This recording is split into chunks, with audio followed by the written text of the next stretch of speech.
Welcome to BBC Points West at the start of another week. We've seen some rain today. Thanks for joining us. I'm David Garmston. And our main story tonight, running on empty. Wessex Water announces a hosepipe ban following weeks of hot weather and soaring demand. Wessex had been proud of its record of not having a ban for 50 years. Our other headlines tonight. Beware the sweets laced with cannabis. We've been in a lab in Bath which tests them.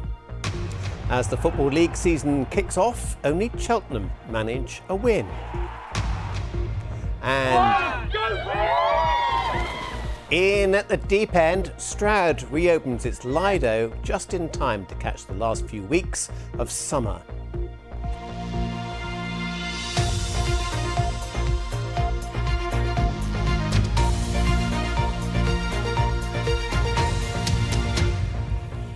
Good evening, it's great to be with you. Wessex Water, which supplies 1.4 million customers across Bath and parts of Somerset, Dorset and Wiltshire, has announced its first hosepipe ban since 1976.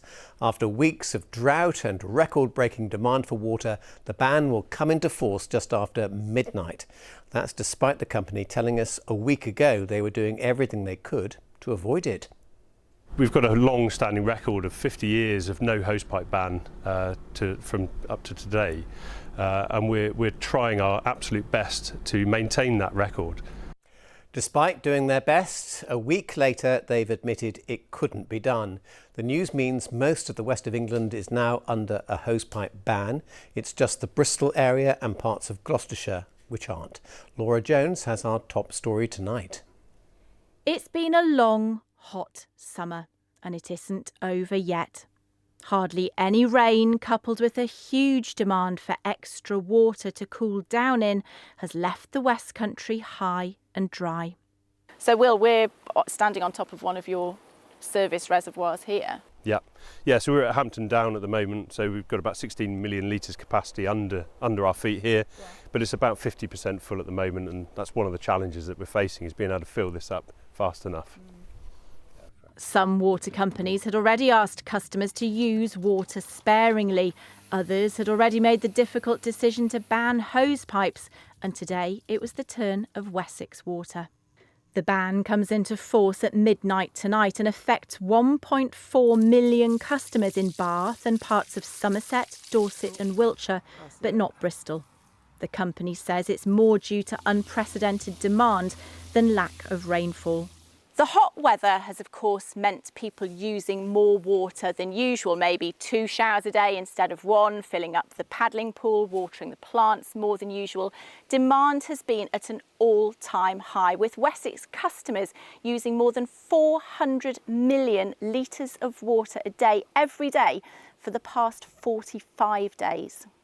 That's about a third higher than normal, so everyone is being asked to do their bit.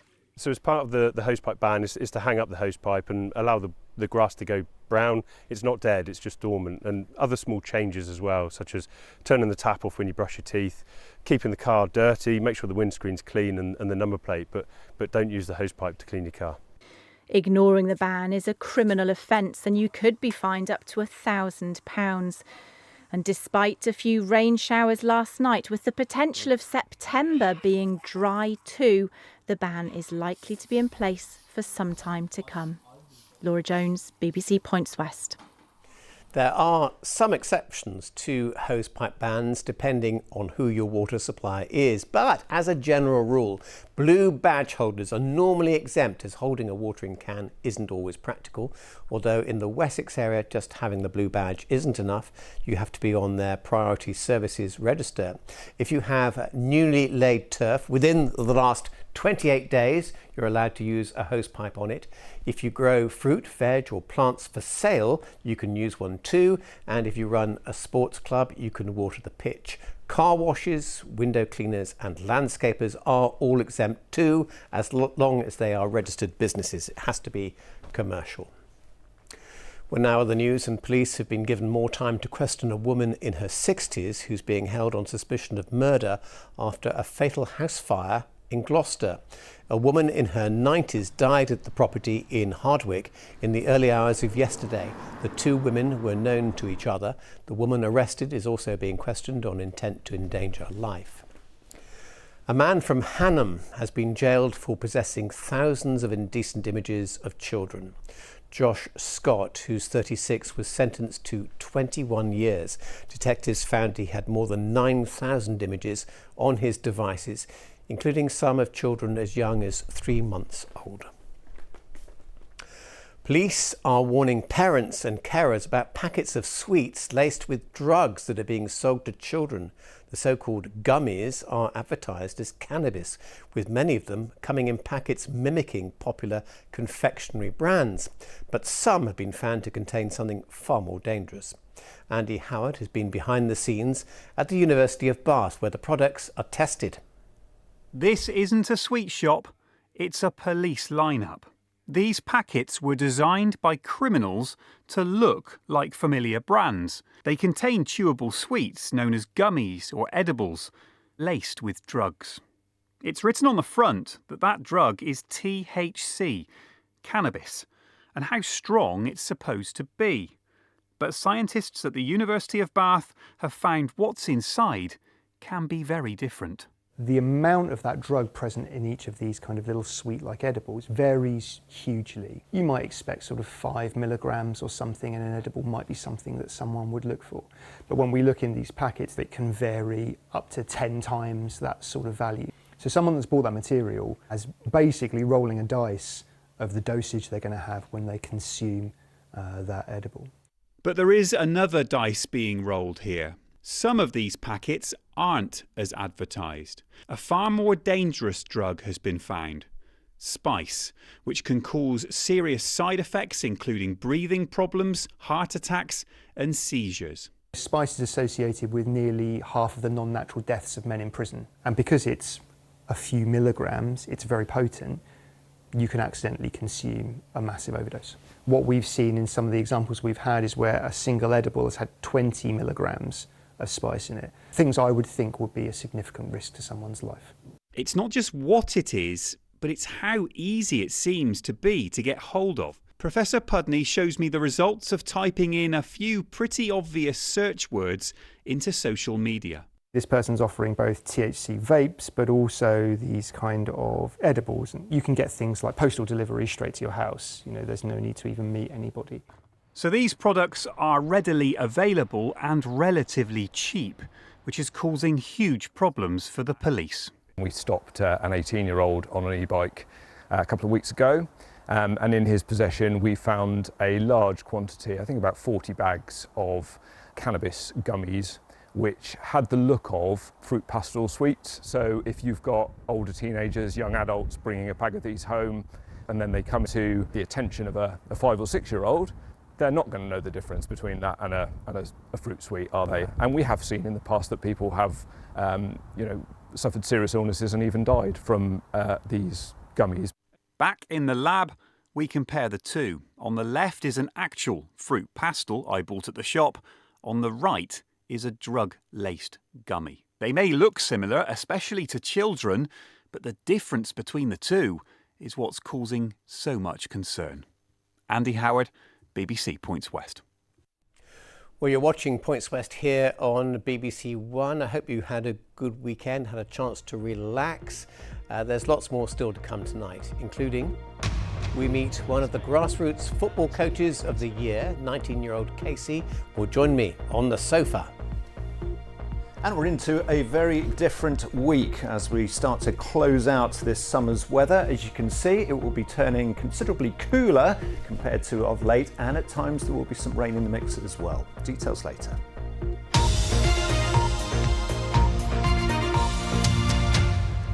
Well, that will be nice. Ian is standing by and will be here just before 7 o'clock. Summing up has begun in the trial of a teenager accused of murdering another boy in Chippenham earlier this year.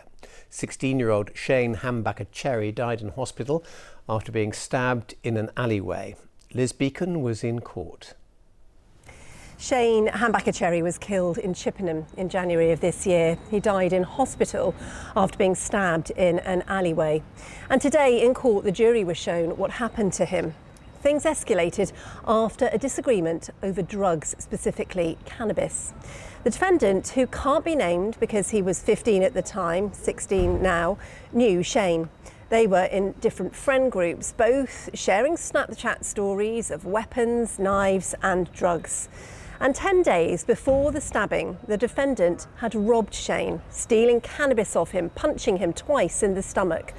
And then on January the 31st of this year, Shane appeared outside the defendant's house. The defendant claims he didn't want his mum to be harmed, so he led Shane away from the house and into an alleyway. As Shane came round the corner of the alleyway, the defendant stabbed him, and there was the sound of Shane gasping in pain. He told the court, "I was terrified because of all Shane's previous threats. I was terrified because he came to my house and I believed he had a weapon. I was scared for me and my mum. He had posted Snapchat stories of him with guns and knives, which is why I thought he had a weapon." But the prosecution has said there is no evidence of him being scared. The barrister asked the jury to watch the video of the incident, and she said you could see clearly that Shane was unarmed. You could hear fear in his voice. You could see Shane backing away, and you could hear him gasp out in pain. The defendant went on to hide the knife he used in a derelict care home, a further sign, the prosecution said, that the attack was planned and it was as intentional as it was possible to be. Liz Beacon, BBC Points West, outside Bristol Crown Court. A man has pleaded not guilty to handling stolen goods after hundreds of artefacts were taken from a museum's storage facility in Bristol. Dean Hall from Redcliffe faced the charge today at Bristol Crown Court. More than 600 items, including military badges and a carved Buddha, were taken from the British Empire and Commonwealth collection in September last year. Right, it's that time of day again. So let's look at some of the stories on the BBC News website this evening, shall we? Here we go. Gloucester is getting tough with people using a farm as an illegal dumping ground. It will now be a criminal offence for anyone to enter Sevenside Farm with their rubbish. It's been making people's lives a misery. Good news for people in Charlford. A playing field is going to reopen after asbestos fears. The problem was discovered after moles dug up the pitch, but the risk is low. And congratulations to Will Chadwick, who's roller skated a marathon to raise money for a new skate park in Wells. He did it in full hockey kit and is exhausted but happy. You can find all those stories and so much more on the BBC News app. Now, Bristol has been ranked the 9th most expensive place to build houses in the world, ahead of Los Angeles, Paris and Tokyo. It's all adding to the problem of finding affordable homes to live in the city. Hannah Miller reports. Maxine's one of around 20,000 households in Bristol looking for a new home because her housing association says her current flat is too expensive to maintain. We've got damp, we've got leaks. This has been going on for a number of years, but no, there's nowhere to put you. That's the thing. What's it like when you're looking for places? Stressful. I looked this morning, there's nothing. And there's so many people that need somewhere to live. Part of the problem is how to build enough affordable homes. Construction costs have risen across the whole of the UK, but Bristol's particularly hard hit, ranked the 9th most expensive place to build in the world. Bristol is a very densely populated city. Quite often the sites that are now available are quite small, they're quite congested. Not necessarily the easiest sites to develop, so you have to do some quite irregular designs to work with them. Costs of people travelling in and out of the centre of the city are high as well. Earlier this year, Bristol City Council loosened requirements for affordable housing in new developments amid fears high costs meant some projects wouldn't progress at all. This former Debenhams is a good example of the problem. More than 2 years ago, developers got permission to turn it into 500 flats, of which 100 were supposed to be affordable. Now they're proposing that goes down to just 15, because they say rising costs make the project otherwise unviable. With developers struggling to deliver, government funding is stepping in, like here at the harbour side, where 66 affordable homes should be finished next year. We've had to have support from Homes England to try and manage some of the increased costs that we've seen since we've started the project. We've seen lots of challenges that have driven up prices in the last few years, and it's been really important for us to get the homes built. For people like Maxine, it's urgent. And despite the challenges, thousands more affordable homes are planned for the next few years, as the council tries to make sure that the cost of construction isn't the only thing going up. Hannah Miller, BBC Points West, Bristol. Well, the football season is underway and I've got a question for you. Could Bristol City be about to get fresh investment in the club? Well, a report tonight says the club is in advanced talks with an unnamed business person. Ali is here. Good evening, Ali. Who is it then? Well, that would be telling. We'll have to wait and see. Yeah, it's no secret that Steve Lansdown, who is the majority shareholder, has been looking for someone to come in. This latest report describes a potentially huge investment. It claims the individual who owns a betting company was close to completing a deal earlier this year. It goes on to say Steve Lansdown would give up a significant amount of his shares. Well, City have declined to comment on the report, but this is what Steve Lansdown told the BBC just last week about his future at the club. I think I've made it perfectly clear that I've been looking for investment into Bristol City to go either alongside me or basically take me out of it at some point in the future. We're not at that point yet, but we're looking, we're talking to people, and we'll see where it leads us. But yeah, it's a big business, football, and if we want to be at the top of the game, we need to have that investment. Watch this space. Well, on the pitch, it was the start of the new league season. Bristol City's new manager was hoping to impress the 24,000 crowd at Ashton Gate, but they were second best against Millwall. A 12th consecutive season in the Championship for City. Now the job of Michael Skubala to make the Premier League dream come true. A hard start though against a Millwall side who just missed out on promotion. Made even tougher when Adam Randall was sent off in the first half. Minutes after that, Josh Coburn put the visitors in front. And City struggled with 10 men. Coburn added a second, and in truth they could have had more, while the home team didn't manage to get a shot on target. The red card changed it. I think that was soft, very soft for 2 yellow cards. And then for them to then not get anything for that foul on Tollage I thought was very harsh. A winning start for Cheltenham Town, thanks to goals from Charlie McCann and then Leicester loanee Jake Evans, 6 days before his 18th birthday. Oh, what a goal! It's Jake Evans from the edge of the penalty area, has curled that. That is a sensational goal.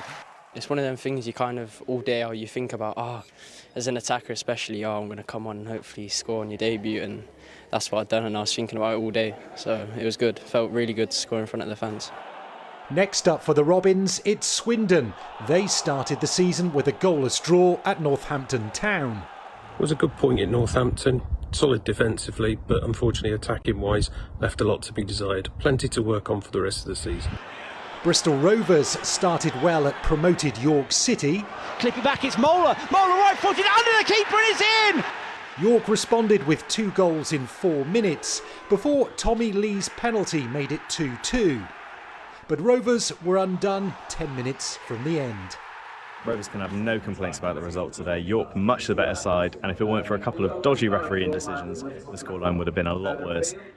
It's 2 wins from 2 in the National League for Forest Green Rovers, coming from behind to beat Worthing 2-1. Up against Colbrand, gets the ball back to Ricardo Reis, and it's in! Ricardo Reis at the near post! The changes I have at 55 minutes last week won us the game, and the change at half-time today won us the game. And I said to the boys in the dressing room, everybody contributes.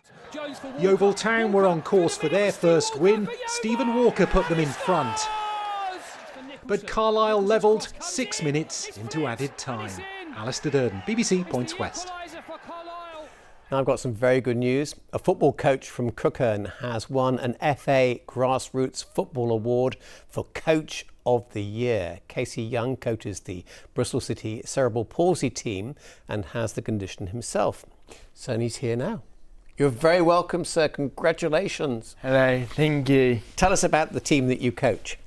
So our coach, Bristol City Cerebral Palsy, we have players from 5 years old all the way up to senior now, and they all have cerebral palsy, and it's great atmosphere. Fantastic. What sort of coach are you? Are you strict? Are you easygoing? How do you motivate people? I set boundaries so they don't push them, but I also love being everyone's friend. That's the main thing. And how are they doing? How's the team doing? Oh, really well. So our comets, which are younger ones, are the fastest growing.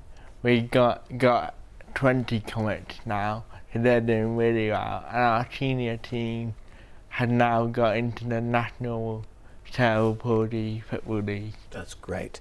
Now, there were thousands of people hoping to get this award. You were one of the lucky ones, and you got an appearance at a pretty important football match, didn't you, over the weekend? Tell us about that. Yeah, so I got to go to the Community Shield match at the Principality Stadium. We've got some wonderful pictures of that, I think.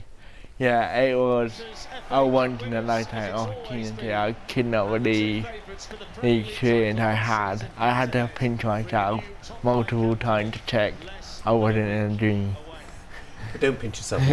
It's not a dream, it's real, and you've deserved it. How long have you been into football for? So, football for me, I never known life without it, because my dad's a massive Arsenal fan, so I just grew up watching the game and just learning to love it. But we quickly learned that grassroots football just wasn't going to work for me, and that's why Dad set up the club, and that just spiraled into something amazing. Your dad's here, so well done, Dad. And just finally, you've had your A-level results as well, and you've done brilliantly. Thank you. You got a B, was it, in maths? A B in maths. And you want to be an accountant? Yeah.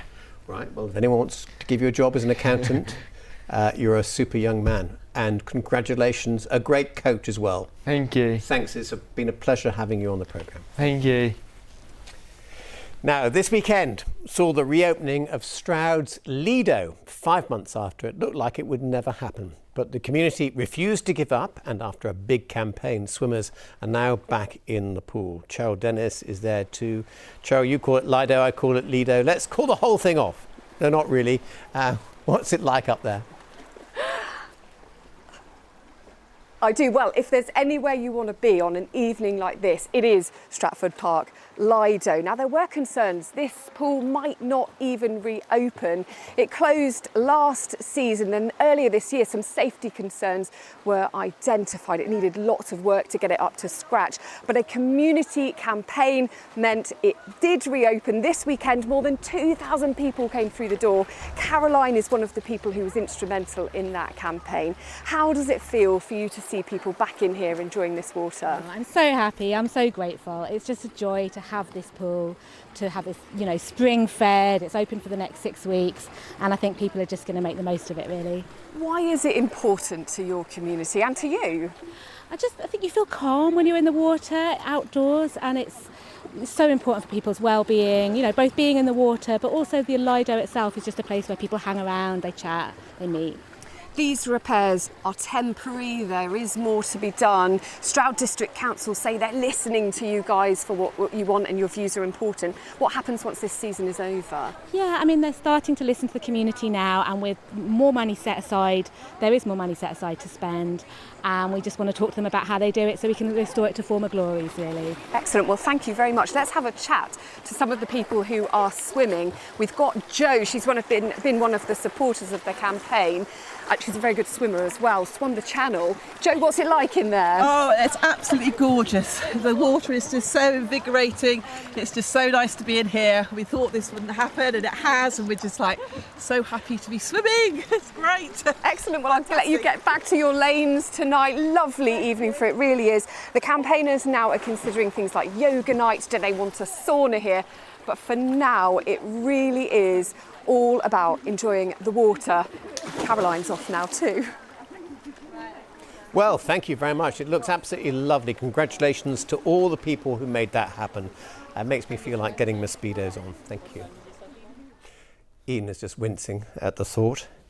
But he's here. Ian, we did see a tiny bit of rain this morning, but it didn't last long. We did see a little bit of rain. I don't know whether we've got a picture here. Oh, it's disappeared. There's part of it. You can see part of the picture. That's impressive. Western-super-Mare, and the point of the picture was to say that we didn't start as it ended up there in Stroud. There was plentiful cloud, extensive cloud. That was all courtesy of a warm front that moved its way through and gave a sprinkling of rain, as David was saying. Well, let's talk about where we're sitting with rainfall, because what you're seeing here is how the rain will accumulate over the next few days, taking us right through to the end of Saturday. The scale is at the top at the moment. Yeah, there's been a little bit of rain, sort of trace amounts and a little bit more. And if I run this sequence through the next few days, you will see that in contrast to much of the last 2 months, the country starts to get bathed in blue colours. The bulk of that up towards the north, still fairly muted, it has to be said, down across the south, but at least, you know, there will be some measurable rain for the first time in a long time, and every little will help, especially as we're expecting that September 2 could well end up drier than average. So low pressure is the dominant part of the weather story for much of this week, and that in turn helping to spread some fronts down across us. One into Tuesday night through to Wednesday early hours will give probably the more moderate to heavier burst of rain associated with that, and all the while will then ultimately midweek onwards start to encourage a cooler flow in from a north-northwesterly quarter, and that means that temperatures too will start to lag away as we head through the week, with some notably cooler nights developing too.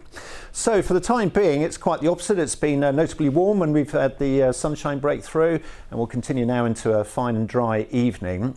Later tonight, cloud will start to increase with another front arriving. Fairly weak front, it has to be said, but there'll be, you know, some rain associated with that, most of that out towards the southwest of the region, and another comparatively warm night to come, temperatures around mid towards upper teens. Now tomorrow will be a breezier day. It will be one generally prone to more cloud. That cloud through the morning still giving some rain in a few spots. Then the day will tend to cheer up. It'll be in places becoming that bit brighter, some sunny spells around. The UV levels tomorrow will be moderate compared to the high levels we've had for many, many days, and the pollen count will be low as well.